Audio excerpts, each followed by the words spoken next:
proud to be your friend, grateful that you care about anything that I have to say. And today has been a particularly hard day for me and my grief. As you guys know, I lost my husband in September of 2021. And if you guys have been following me for a while and you are tired of hearing me say this, um, you might not want to follow me because this has been such a traumatic experience for me. And John and I were each other's soulmates. And I know you're probably used to hearing this, but you need to understand this.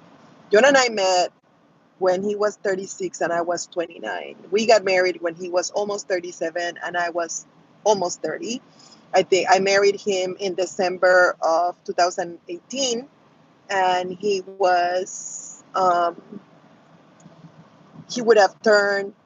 had just turned 37 in August, and I was going to turn 30 in April of the next year. We had never had a prior relationship. We had never been with anybody else.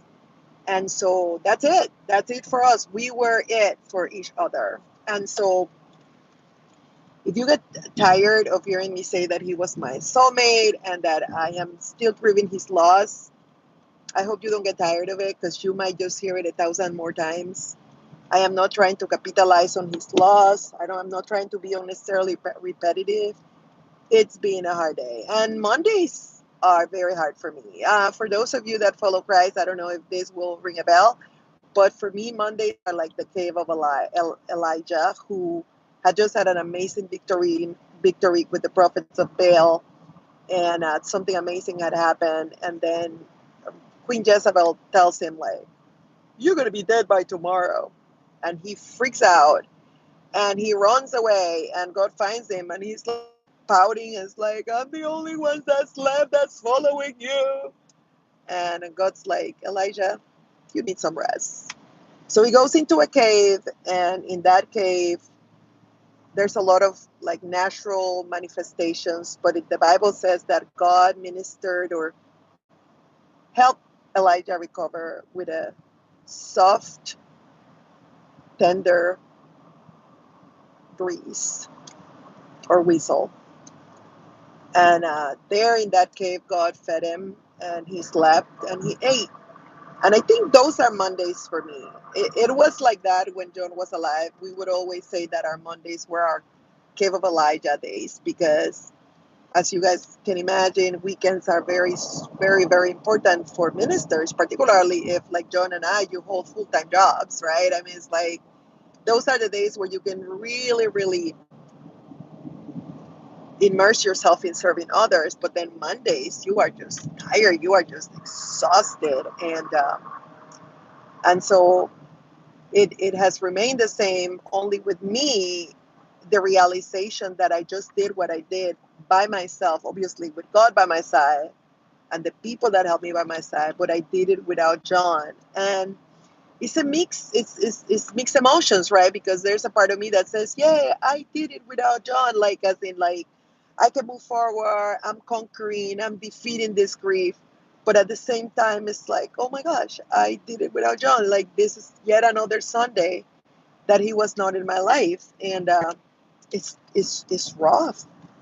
And I think because it's been such a hard day, I had a doctor's appointment. I was sobbing my eyes out earlier today, and I was like, I'm really sorry, guys. Because they know me, like, what's wrong, Mrs. McIntyre? I'm like, I'm just missing my husband. I'm so sorry.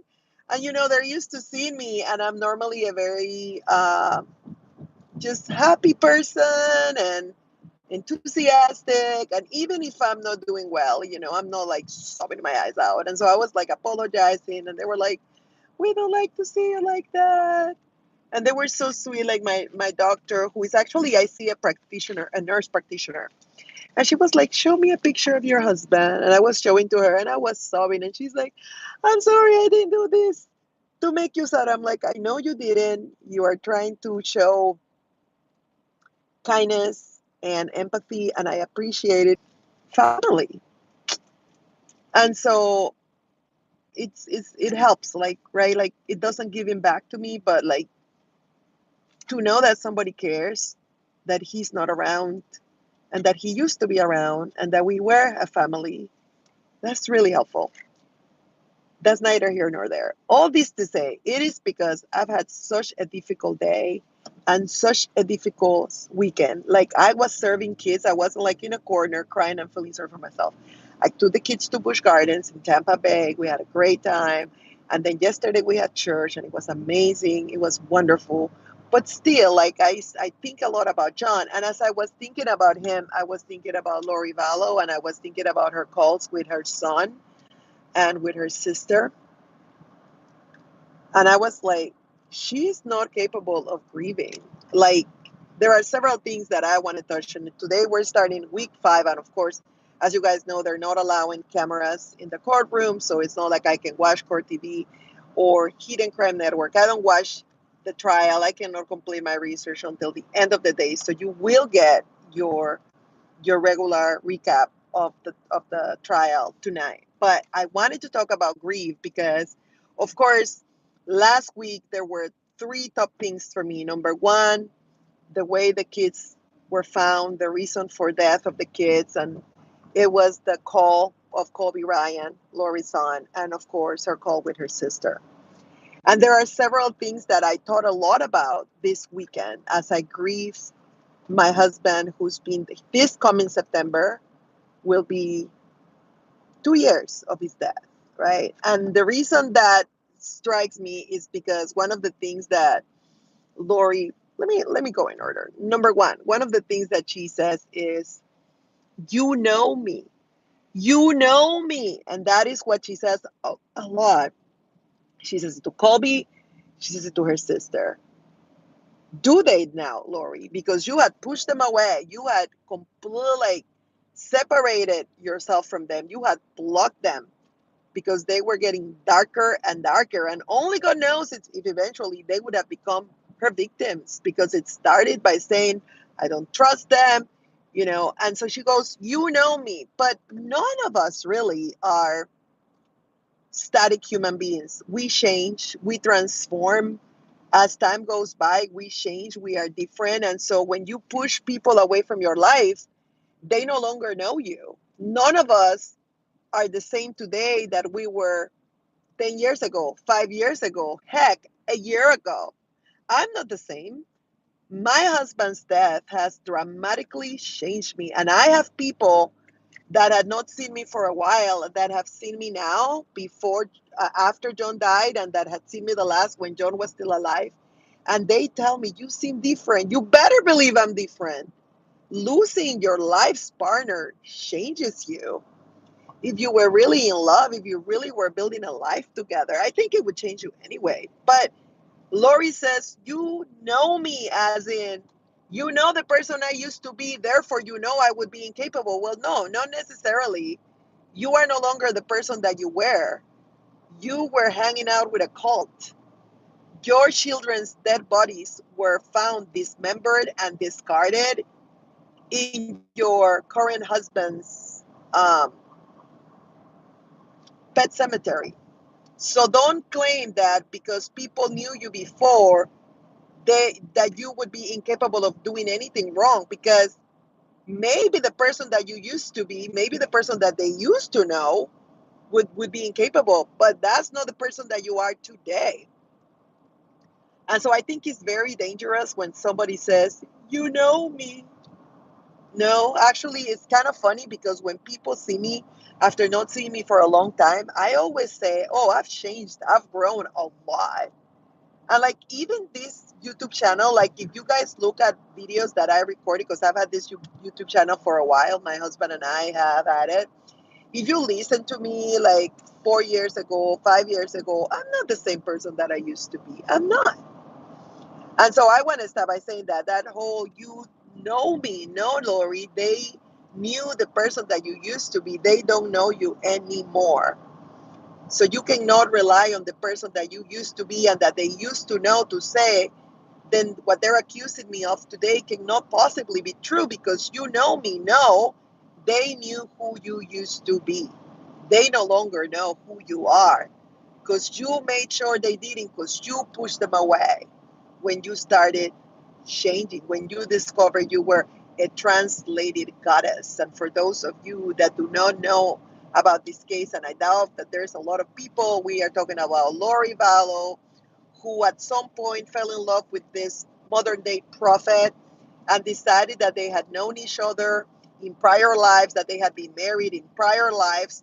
Both of them, at the time they met and they got to this conclusion, both of them were married at the time. And in the course of a few months, they had managed to kill Lori Vallow's husband, Shade Bell's wife, Lori Vallow's both children.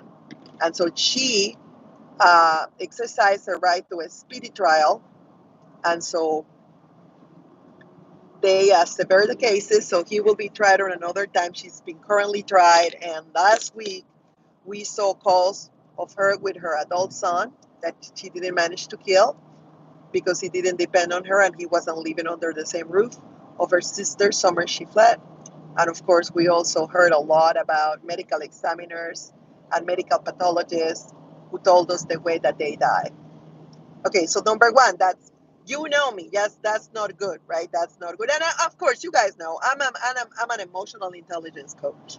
I'm not a psychologist. I'm not a psychiatrist. So what I take everything I say with a grain of salt. But I'm a pastor.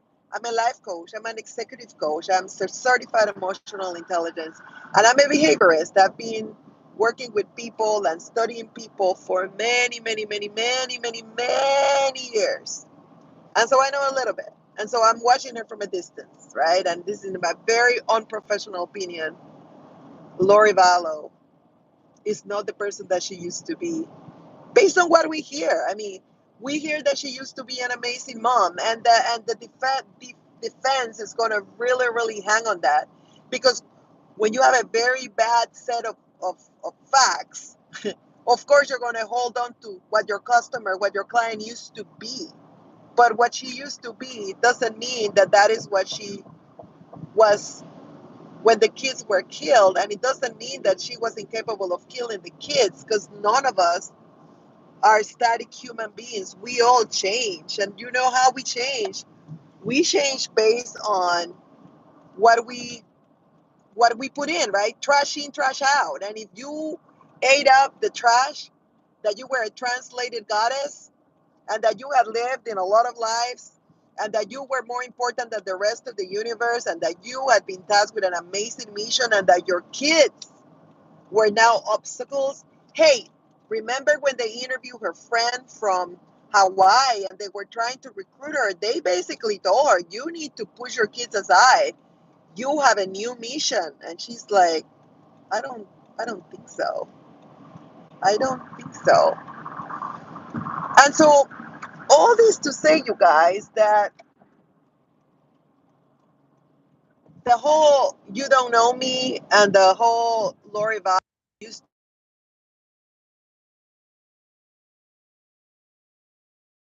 to be who you think she was, that is not a good excuse, and that is not a good defense mechanism. It may be the only one of the few things defense has to hold on to, but it's not a good thing. Another thing that she says a lot that bothers me to on no end. She said it with Colby. She said it with Summer. She fled her sister. She said, I raised them all their lives. Hold on. Can we just meditate on the fact that poor JJ was only 7 years old when he died, and that Tylee was only 16 years old? No, you did not raise them their whole life. The life of someone is not limited to 7 years old or 16 years old, and you don't get to say that you raised them their whole life when you are the reason their life was cut short. Even if we were to agree, even if the jury were come up to agree that Lori was not the one that did the unimaginable things that were done to these children, particularly JJ, and notice that the only reason we cannot confirm what exactly was done to Tylee prior to her dying is because they dismembered her body and they burned her body so badly. We cannot tell what he died. She died as a homicide, but for unspecified or undisclosed reasons. But JJ, Ladies and gentlemen, a plastic bag was taped around JJ's head, not before his little mouth was covered with tape.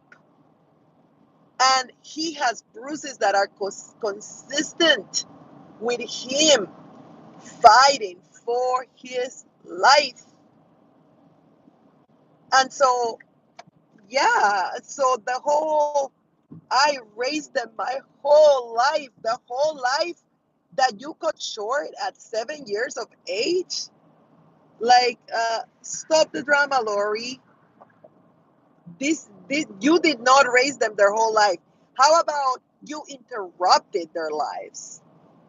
Even if you didn't kill them yourself, by choosing to kill your current husband, who was the dad of your kids, I mean, you interrupted their lives. And so you did not take care of them their whole lives. You cut their lives short. And then another thing, and this is probably the one thing that served as the basis for me deciding to jump in and record this video,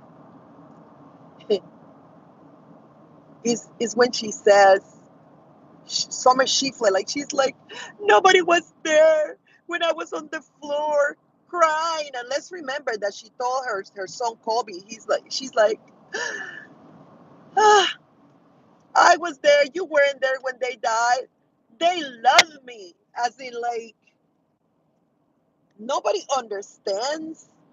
And you may think that these kids died and were terrified when they died and that I'm a bad mom, but you weren't there when they died and you don't know how much they love me, in spite of the fact their lives were cut short.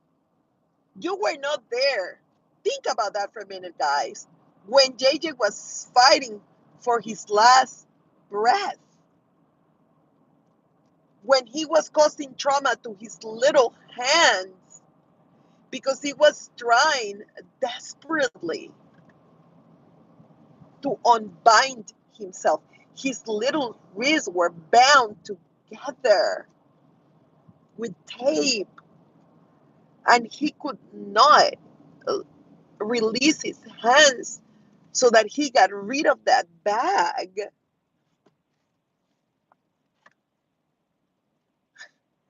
And she says, you weren't there. Nobody was there. I raised them their whole life.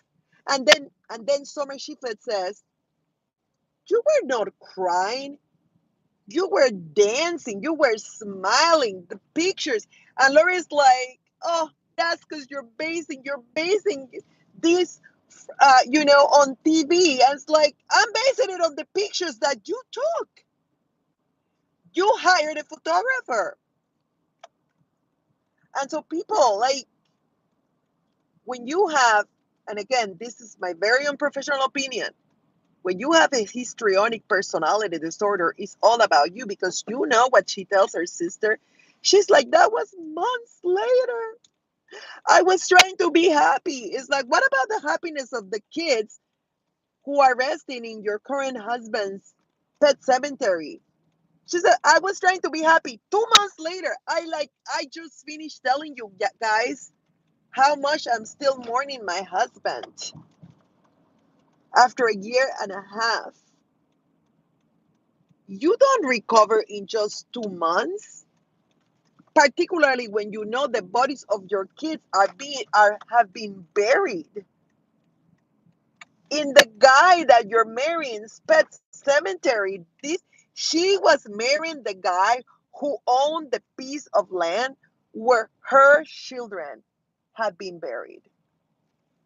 Like, can we agree that real grief doesn't look like that? Like, real grief doesn't, like, celebrate that way?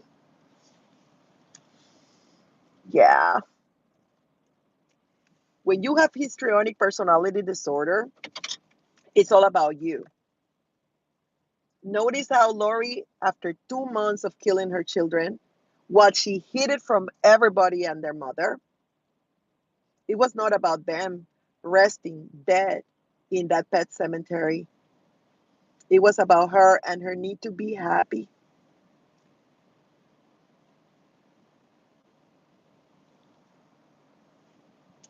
Everybody grieves differently, guys. And I don't think I'll ever be married again. And a lot of people say, why? Well, I happen to be the woman of one husband.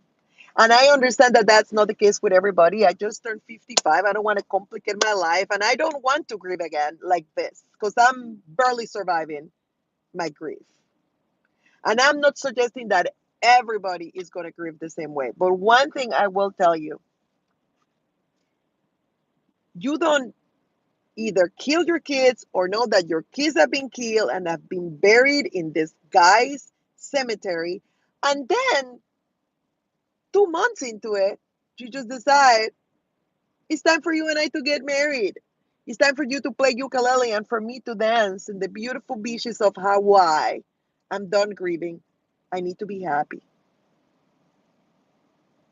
There's a big problem with that. And there's a big problem of you trying to paint yourself the victim when you're talking to your son and to your sister on the phone when your children are the ones that have just been killed and dismembered and burned and buried. And of course, she knows better than anybody. Nobody knows what she's been through and nobody knows what really happened. Only she knows. Ladies and gentlemen, that right there is narcissism at its best. This is all I want to say. I needed to vent because I'm particularly feeling my grief today, and it just kept reminding me of Lori Vallow. Nobody really knows. Only I know. The kids must be are maybe dead, and they may be dismembered, and they may be burned, and they may be buried, but only I know. I mean, how narcissistic do you have to have that position? And another thing that's very interesting for me is how she knew exactly that she couldn't talk. She couldn't tell Colby everything that happened. She couldn't tell Summer she fled. But she was also, a few months later, she was insane to undergo trial, to assist her counsel. Really? Because you seem pretty irrational, pretty put together, enough to know that you could not talk openly on the phone. I'm sorry, guys, but as far as I'm